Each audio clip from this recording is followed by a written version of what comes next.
Madame, Messieurs, merci encore une fois de rester avec nous pour ce nouveau numéro de votre magazine. Ce numéro est tourné en début d'année. Quoi de plus normal que nous puissions vous souhaiter une très bonne année 2021, que cette année nous soit un peu plus douce par rapport à l'année 2020 et que Dieu nous fasse grâce, je l'ai dit en tant que chrétienne.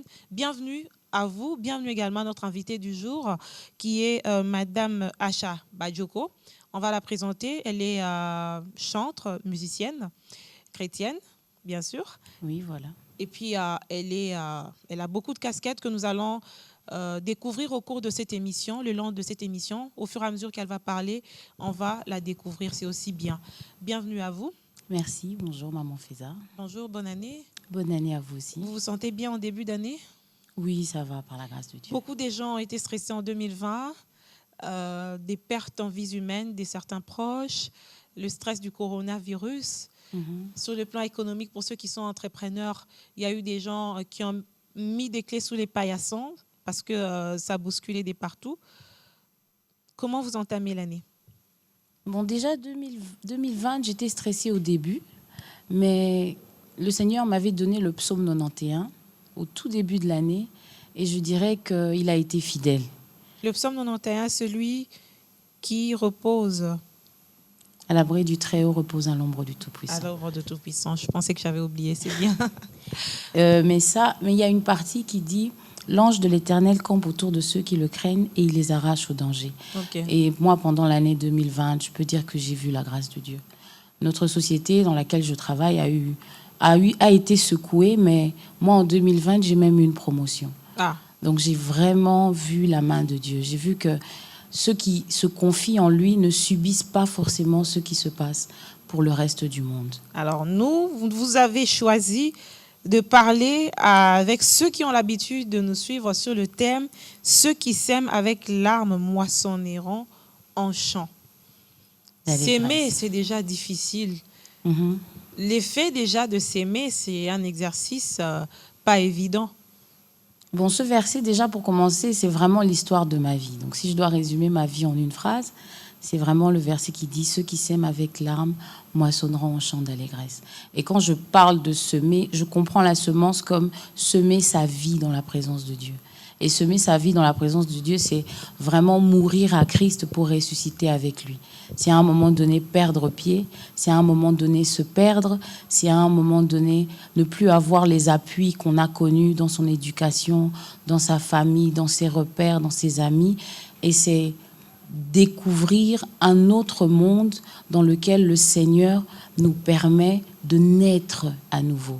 Dans un monde qui est tellement envahi par beaucoup des antivaleurs, beaucoup de choses qui peuvent nous perdre facilement. Exactement. Il est autant difficile pour certaines personnes, ceux qui sont croyants, de garder leur foi sans pour autant être bousculés. Qu'est-ce que vous préconisez comme solution? Il y a tellement à dire pour répondre à cette question, mais je dirais qu'il faut faire confiance à Dieu. Parce que pour toutes les questions qu'on se pose, il y a une réponse dans la parole de Dieu, dans la présence de Dieu. Et le Saint-Esprit est toujours là, toujours à l'écoute, pour que quand on s'approche de l'Éternel, comme il le dit, approchez-vous du trône de la grâce avec assurance, pour que quand on s'approche de Dieu, il réponde à nos questions et remplace les larmes justement par les chants d'allégresse. Des chants d'allégresse, tout le monde en a besoin, surtout Exactement. En cette période où parfois on a l'impression que le tableau est sombre par rapport à l'avenir, mais ceux qui sont chrétiens s'appuient sur le nom de l'Éternel, s'appuient sur Jésus, comme vous avez dit, dans un monde où il faut travailler. Vous-même, vous êtes chrétienne, mais quand je lis ce qui est écrit sur vous, je vois que vous êtes entrepreneur en même temps. Exactement. Vous travaillez aussi pour des gens. Exactement. Ça veut dire que vous avez plusieurs casquettes. Exactement. Alors qu'il y a des gens qui attendent que tout leur tombe du ciel, que la manne tombe du ciel.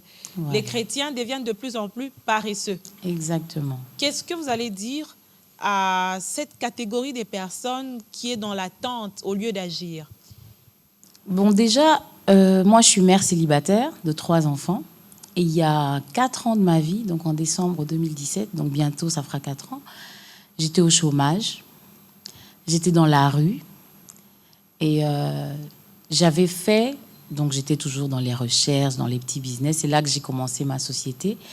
Et un soir que j'avais fait un deal qui n'a pas marché du tout, c'était une grosse somme d'argent que je n'ai pas gagnée, j'ai dit là, je comprends que ma vie n'aura de sens que dans la présence de Dieu.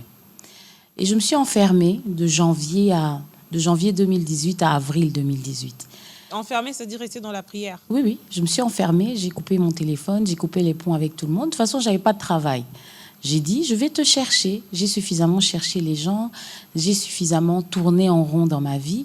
Tu vas me dire, si effectivement tu as quelque chose pour moi sur cette terre, je serai la preuve que c'est possible d'être célibataire, d'avoir des enfants et de compter sur Dieu.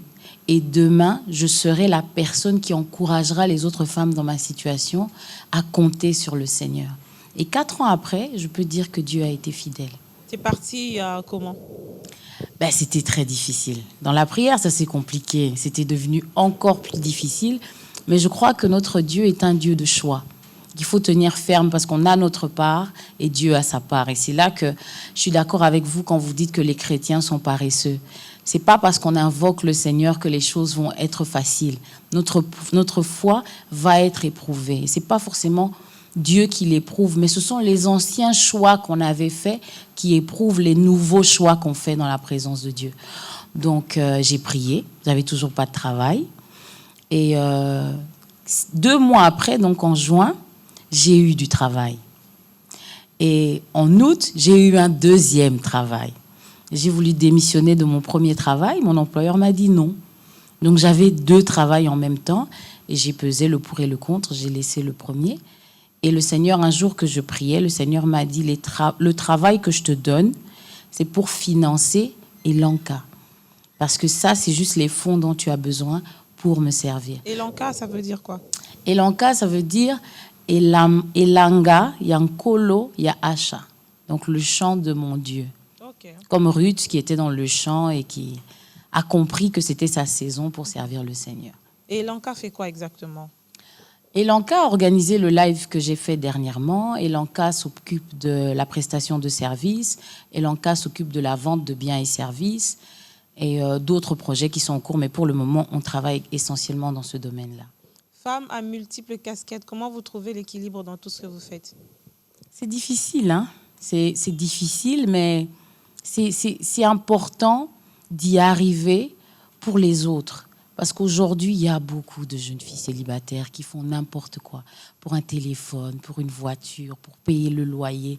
Et j'ai des enfants qui sont nés dans un contexte où je suis une mère célibataire.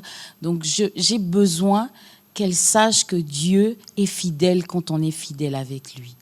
Et c'est pour ça que vraiment ce verset, c'est ma vie. Ceux qui sèment avec larmes moissonneront en chant d'allégresse. Mais c'est la période des larmes. Vous considérez que la période où vous êtes retiré, c'est la période de la sémence avec larmes?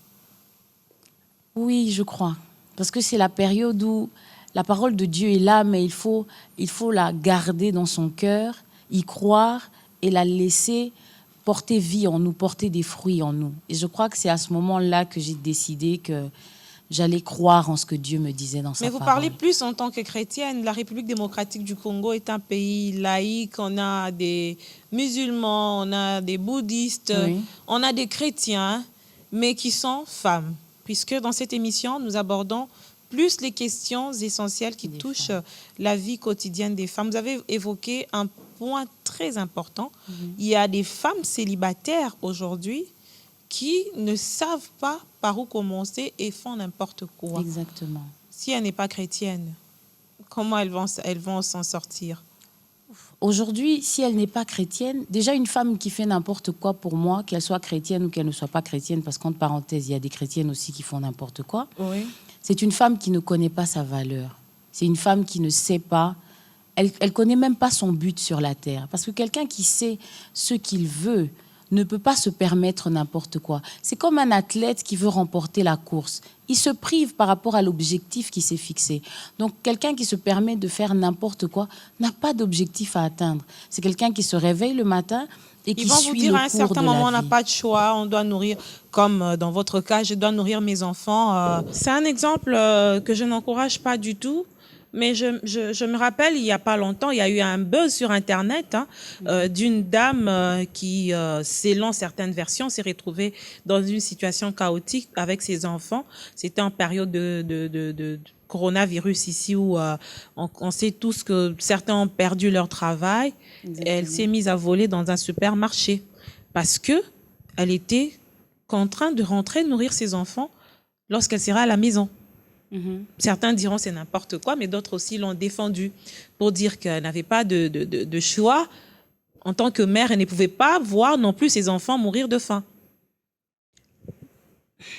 Exactement, mais moi, je dirais pas que je n'encourage pas ou que je dénonce. Je comprends. Je comprends pour être passé par là, mais je reviens encore sur les choix qu'on fait. Qu'est-ce qu'elle veut donner comme exemple à ses enfants demain? Dire à ses enfants, oui, j'ai volé parce que j'avais pas le choix. Moi, j'ai dit à Dieu, j'ai dit, je ne veux pas qu'un jour un homme se lève et dise, cet enfant a eu son diplôme à cause de l'argent du derrière de sa maman. Je ne veux pas. Parce que mes enfants n'ont pas demandé à venir au monde. C'est les choix qu'on fait qui ont fait que ces enfants soient venus au monde. Mais à un moment donné, on paye la facture. Donc, elle devait payer la facture de son irresponsabilité. De mère à mère, je peux appeler ça de l'irresponsabilité. Parce que moi, j'ai eu des moments où j'ai eu 10 000 francs avec 4 enfants et on a tenu pendant une semaine. Donc, à un moment donné, il faut faire les choix de la vision qu'on a reçue, à laquelle on croit. Si aujourd'hui, parce que c'est pas facile, je me permets de faire des choses que je ne ferais pas quand c'est facile, c'est qu'en réalité, je suis comme ça. Il y a des gens qui sont justement habitués à s'aimer dans la facilité. Je le dis comme ça parce que c'est dans notre thématique. On va voir par exemple déjà dès les bas âges pour passer des classes en Coran. Exactement. On arrive à l'université, il y a cette histoire des points sexuellement transmissibles. On passe d'une classe à une autre et ça nous rattrape même dans la vie professionnelle. Exactement. Est-ce que les femmes ont compris leur rôle? Est-ce qu'elles elles sont conscientes de leur valeur, de leur dignité, de leur apport dans la société comme des personnes à part entière? Je dirais qu'aujourd'hui, non, malheureusement. Je dirais qu'aujourd'hui, les femmes n'ont pas compris. Parce que il y en a beaucoup aujourd'hui qui ont compris qu'il faut avoir une casquette propre, mais qui derrière se permettent beaucoup de choses. Les femmes aujourd'hui ne savent plus trop, avec la mondialisation aussi, hein, les réseaux sociaux, la femme africaine elle-même, elle a perdu un peu son identité. On est noyé entre les jeans, le pagne, le foulard, les perruques. Donc on ne sait plus trop se situer, mais je pense que il y a toujours un minimum qu'on a. On a l'éducation à la maison, on a l'école, on a les livres. On a la foi. Voilà, on a la foi pour ceux qui sont chrétiens. Pour nous qui sommes chrétiens, on a les grands modèles, les grandes dames qui ont marqué l'histoire de ce monde. Donc, c'est facile de trouver des excuses. Mais on dit aussi que vous, les femmes modèles, vous êtes trop high level, que vous créez ce fossé entre celles qui veulent s'identifier à vous et vous-même. Ah non, moi, justement... Vous êtes accessible? Oui, oui.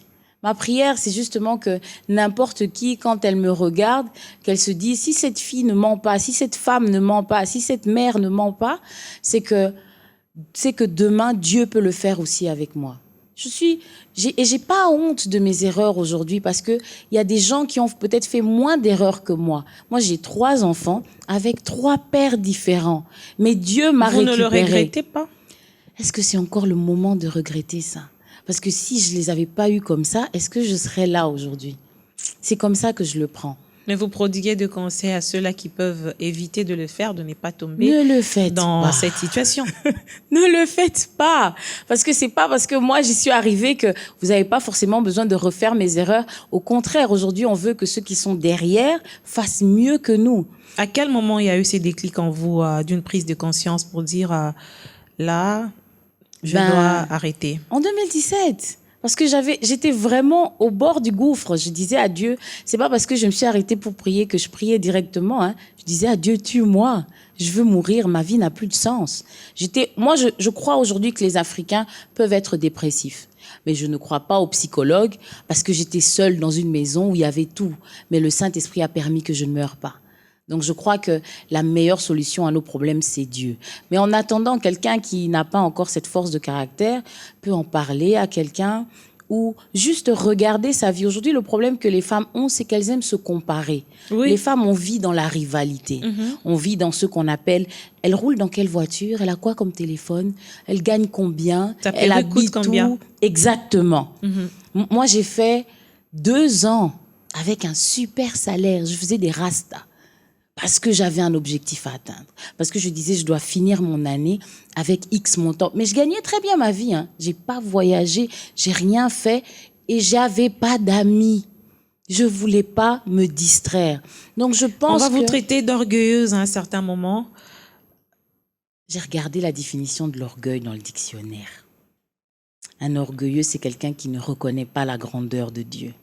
Parce que c'est par rapport à Dieu, mais par rapport aux humains aussi. Celui qui ne reconnaît pas l'utilité des autres humains à ses côtés, c'est aussi un orgueilleux. Oui, mais non. Quand je dis j'évitais, j'avais pas d'amis, ça veut dire avant. Là, je nais de nouveau. Donc, il faut se créer des nouveaux amis qui ont un rapport avec votre nouvelle vie. Mes anciens amis, c'est ceux avec lesquels vous allez marcher dans la même direction. Voilà. Mes anciens amis, c'est ceux avec qui je sortais, ceux avec qui je fumais, ceux avec qui je buvais. Si je me remets avec eux pour leur dire, voilà, j'ai changé, je suis nouvelle, je suis meilleure que vous, il y a de fortes chances qu'au bout de 3 mois, je retombe. Donc, il fallait vraiment se retirer, se ressaisir et laisser d'abord cette parole grandir, que je devienne ferme pour qu'après, aujourd'hui, je les vois fumer, je les vois boire, hein. Parfois, je dis, tu en veux encore? Ça va? T'es pas fatiguée? Et quand elles me disent, je dois arrêter parce que je te vois arrêter, je dis, t'inquiète, tu vas arrêter. C'était un coup d'adolescence ou tout ce qui est arrivé à cette époque-là où vous en étiez très consciente? J'ai envie de vous poser une question sur votre âge, mais je ne le fais pas. Hein. Je le fais rarement ou pas, presque pas. Mais ça donne une certaine curiosité par rapport à ce qui vous est arrivé. 3 enfants, mère célibataire, avec des papas différents, une expérience assez particulière. Vous vous êtes vite remise. Ouais. Vous vous prenez en charge, autonome aujourd'hui. Exactement. J'ai envie de savoir, je suis curieuse. J'ai j'ai pas 34 ans, j'ai pas 40 ans. Je suis dans la fourchette. Là. Dans la fourchette. Ouais. C'est bien, vous vous êtes vite ressaisie. C'était pas facile, hein.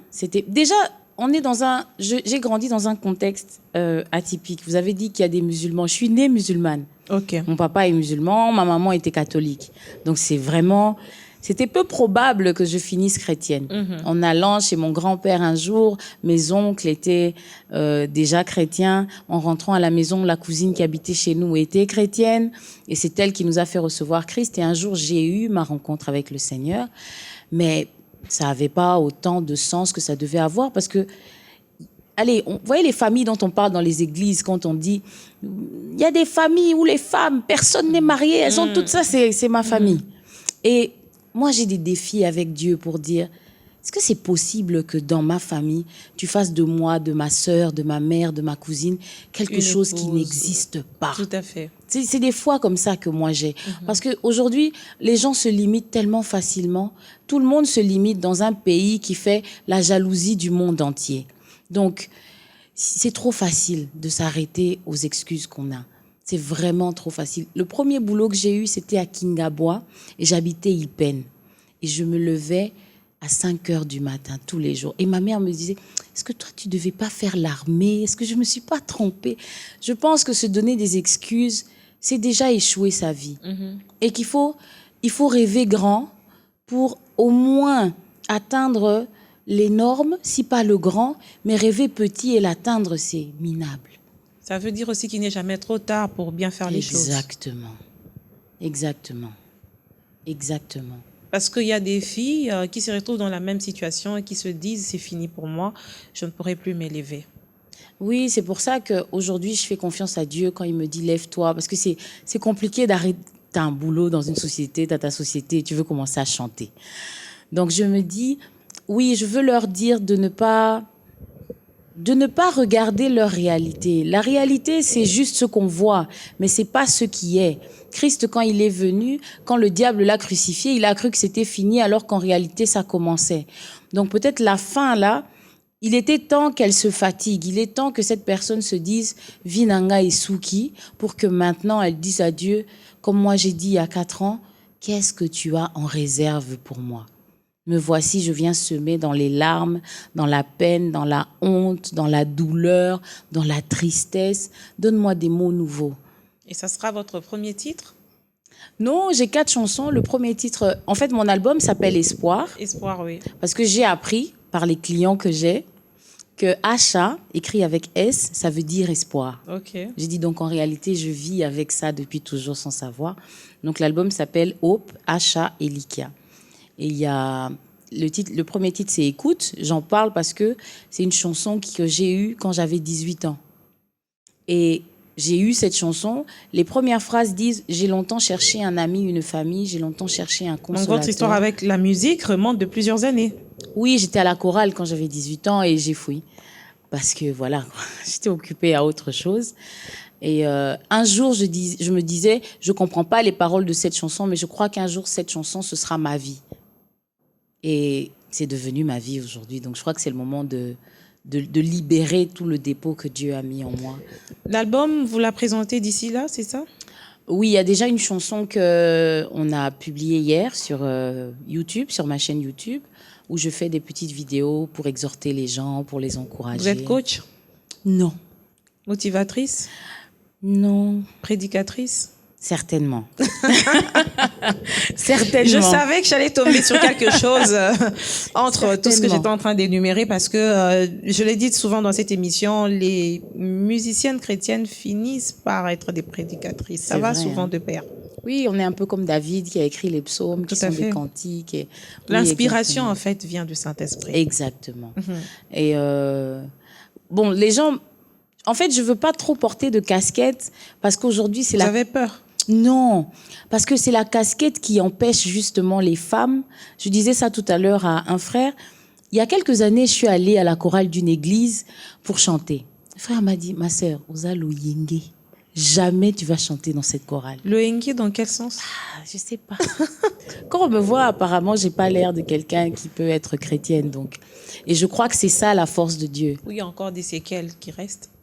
Non, non, non, il n'y a pas. Mais je crois que Dieu a besoin de cette forme-là pour celles qui sont comme ça, pour leur dire, tu peux quitter de là où tu es dans cette forme, pour que dans cette forme, attirer d'autres personnes. Mais d'autres aussi ne sont pas dans leur peau, ils restent hypocrites, hein. À l'église, ils sont timides.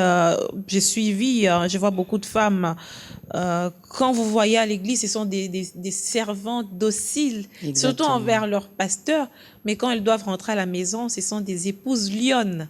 Voilà, donc c'est des femmes... Ça fait deux visages différents. C'est des femmes qui s'identifient à l'église, mais pas à Christ.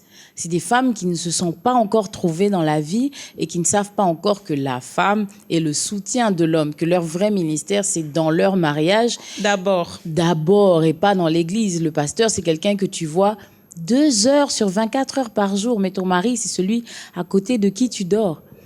Maman Acha Badjo, que vous voulez qu'on vous appelle comme ça, vous êtes mère de 3 enfants, oui. Quoi de plus normal. Est-ce qu'il y a eu une grande fatalité, quelque chose qui vous est arrivé que vous considérez comme fatalité dans votre vie? Ouf. Oui, il y a eu quelque chose qui m'a dérangée comme ça pendant des années. Il y a eu un frère qui est venu dans ma vie, qui est devenu pasteur aujourd'hui et que je respecte énormément, qui était venu me demander en mariage à l'époque. Et pendant des années après, dans ma période d'isolement, je disais à Dieu, pourquoi tu m'as jamais envoyé un bon mari? Et il m'a rappelé cette période de ma vie où j'ai dit Quand il non. était venu, vous l'avez Je ne l'ai pas vu. Vous l'avez repoussé? Je ne l'ai pas. Oui, j'ai dit non. Catégoriquement, non. Je ne l'ai pas vu. J'ai vu que ce n'était pas quelqu'un qui était fait pour moi. Aujourd'hui, je suis reconnaissante d'être célibataire. Parce que je crois que pour le moment, même si ça dure 1 mois, 2 mois, 6 ans, c'est plus utile pour les autres célibataires de s'identifier à moi. Parce que les femmes mariées aujourd'hui, ça devient un peu limite. Elles vont se dire, ah, celle-là, elle parle parce qu'elle est mariée. Moi, j'ouvre la bouche alors que je suis célibataire pour dire que c'est pas une fatalité. Mais vous aspirez au mariage. Exact. Bien sûr, cette loi doit tomber dans ma famille aussi. Mes filles doivent voir que Dieu...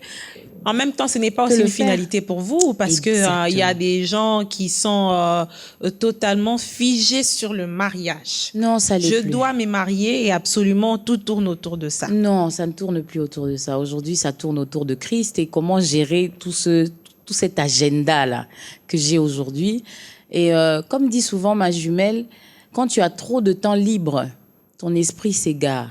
Quand tu es occupé, tu n'as pas fini ça qui a ça à faire. Tu n'as pas fini ça qui a ça à faire. Le temps est très précieux. Et 2020 m'a appris quelque chose. Christ viendra vraiment comme un voleur. Il y a des gens qui n'avaient même pas consulté Dieu pour savoir s'ils devaient aller en Chine. Et ils se sont retrouvés confinés là-bas. Mais si on prenait le temps de prier, de consulter Dieu pour notre année, on saurait que il faut gérer le temps que Dieu nous donne. Donc, et moi, je me suis dit, je vais pas mourir avec tout le dépôt que Christ a mis en moi. Autant le donner, comme ça, quand il vient, je peux être appelé bon et fidèle serviteur. Vous êtes évangéliste? On l'est tous. Je pense qu'on l'est tous. Vous avez finalement plusieurs casquettes, comme je l'ai dit au début Exactement. de cette émission. Et votre plus grand défi dans les jours à venir? Mon plus grand défi, je crois, c'est de tenir ferme dans la foi.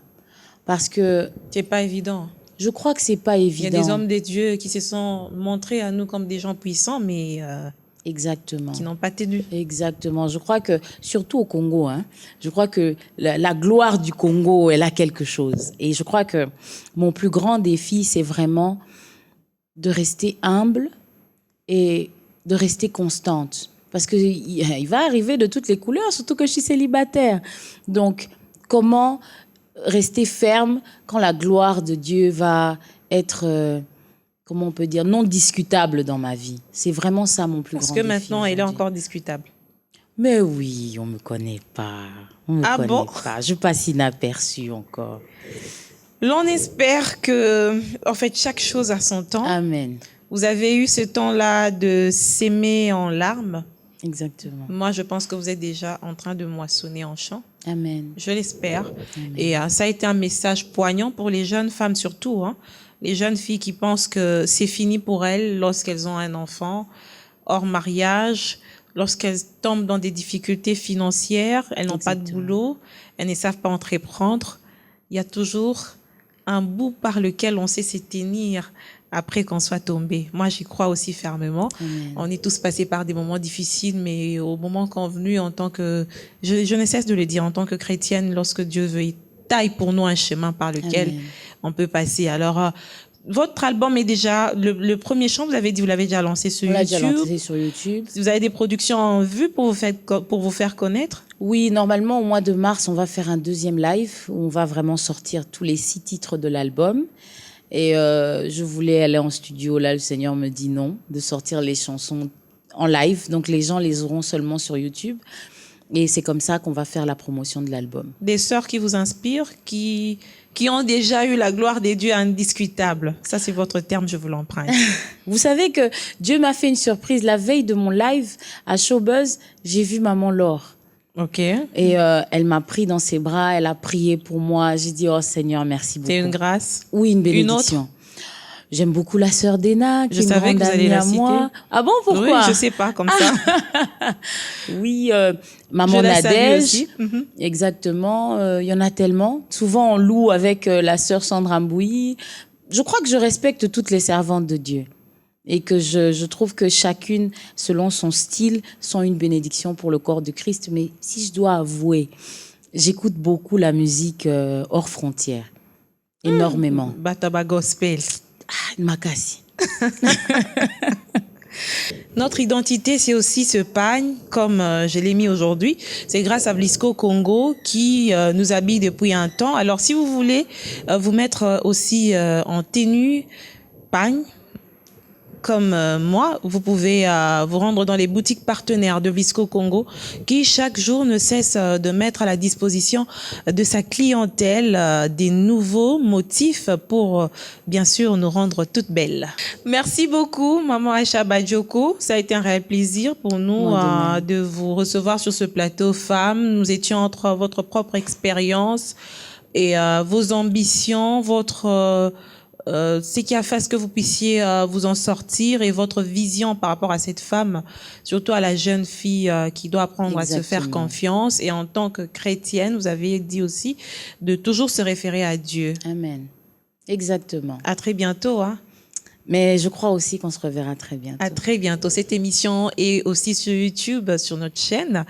Et elle est également suivie sur BioN Télévision. Merci de nous avoir écoutez, d'avoir été avec nous. On se retrouve très bientôt sur les antennes de BioN Télévision avec, bien sûr, une autre femme qui va se dévoiler en 2021. Le champ est encore vaste.